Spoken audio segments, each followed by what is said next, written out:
Post game as NJIT, they lose to Florida Gulf Coast by a score of 68-39. And as we welcome you courtside here, we have head coach Mike Lane, and as always, I'm Mike Ventola. And you know, it's like anything else, Coach. I know for your team, you battled today. You fought hard. The result was not in your favor, and you were able to still limit Florida Gulf Coast to be under 80 points, well underneath their points per game average. But on the offensive side, things did not click as much as you would have liked to. How do you assess the imbalance that you saw here today? Well, we needed to beat them on the block, in the post, like we've done with some teams recently. But the teams that we've played recently don't have the perimeter pressure that Florida Gulf can do. So when Wingate and Jewett-Giles and O'Neal are out there pressuring our guards, I mean, we were starting our offense in the first half outside the volleyball 10-foot line. That shouldn't ever even be in play. That verbiage shouldn't come out of our mouths that we're at the volleyball 10-foot line. And I just let that pressure change. You know, Kenna has only been a point guard really in this offense the last half of the year. She did not play point guard. It was Ellyn because we had lost Maddie before we went down to Fort Myers. So that's going to pay dividends for us down the road. It's tough to look at right now.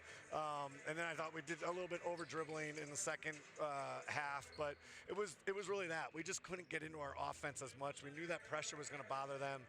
We didn't sprint a little bit in our offense, but we did have those possessions where we were crisp and the ball was moving and you saw what it should look like. And I thought that was the really frustrating thing. We just didn't have the discipline to do it enough. You know, from your standpoint and the coaching staff standpoint, and you got to look on the other side and see how much distribution that Florida Gulf Coast does. So many different players with points and so many different players, 10 making at least one three-point basket today. Yep. Do you kind of look over there and you sit there and say, you know what? And I know for you, you're just in year 2 here. You're getting a lot of recruits coming in. You feel like this is what we're seeing there is what we can hopefully strive to be. Hopefully someday. Absolutely. I mean, they're so old. I mean, five of their top 6 are seniors or fifth-year seniors. Yes. 3 of those kids are fifth-year seniors. We started 3 freshmen. Yep. We have 4 of our top 7 are true freshmen playing against kids who have been in college basketball a long time. So we knew going in that equation was tilted towards them. But you can see how comfortable they are in their system. And that was the message to the girls post-game. Like, yeah, we were very, imbalanced today and just off a little bit, and it didn't flow as well. But we have a lot of kids running this, certainly in the second year of it, but sometimes still in their first year, and where they have some older kids who've been in their system for a while, and they don't get rattled. And we still have some kids who get rattled by some of that defensive pressure, and we got to coach that a lot better, but we don't face that every day in practice either. And that's why they're so good in our conference, that they can do that to a lot of the teams in our conference. But I was, certainly it's the long view, but that's what we want to look like 3-4 years down the road when, Kenna is a junior. It's going to be a little bit different than when we got 4 kids out there as freshmen, that's not what we want to talk about. That was a tough 40 minutes, obviously, for us, but there are some lessons there. We'll learn from them, but there's also there's definitely a view that, hey, that's what we're building towards at some point, and it's there. And you can see how they're obviously, so good, and Carl's so good in what he's doing, and what they've done for 15 years is incredible. I want to see what we look like when we're a little bit older, too. All right, so the situation is such.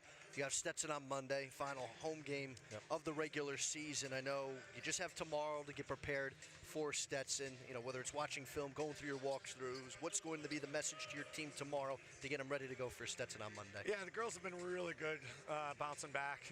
We've had a lot of practice, unfortunately, but they've been really good. Sundays, it's really mental at this point. We know these teams. We know this personnel. It's the second time we're seeing them. We got pretty banged up there. Obviously, Kennedy took a pretty big fall. Tracy took a big fall. So hopefully we can get in the cold tub and, really get some recovery here over the next 2 days and be ready for Monday night. But I don't doubt that the girls will be ready to play. It's obviously senior night. So hopefully we can get Tracy out there. I don't know if Milena can, take that boot off and play. And obviously with the crack to the rib there down at Lipscomb. So she's kind of banged up. But we'd love to at least get her on the floor, certainly for senior night. And those kids have done so much. When you inherit kids, it's a different relationship than when you recruit them and you kind of carry them through their whole year. But in some ways, it's really more special because they really have to buy in. It's somebody that they didn't have that recruiting relationship with, and they've been so great to us and our staff. And wanting to play, and obviously what MB and Tracy have had to get through, with health issues over the last couple of years. We're really proud of those guys. So I'm sure that their teammates are going to play hard for Dani Tunstall, who's obviously the poster girl for our program and how hard she works and everything she does for us. And then obviously the heart and grit, that MB and Tracy provide for us. So I think we'll be ready to play. All right, well, we're looking forward to it. Senior night's always a fun time. And as coach, as always, thanks for stopping by. We'll see you on Monday. All right, thanks, Mike. All right, that's head coach Mike Lane.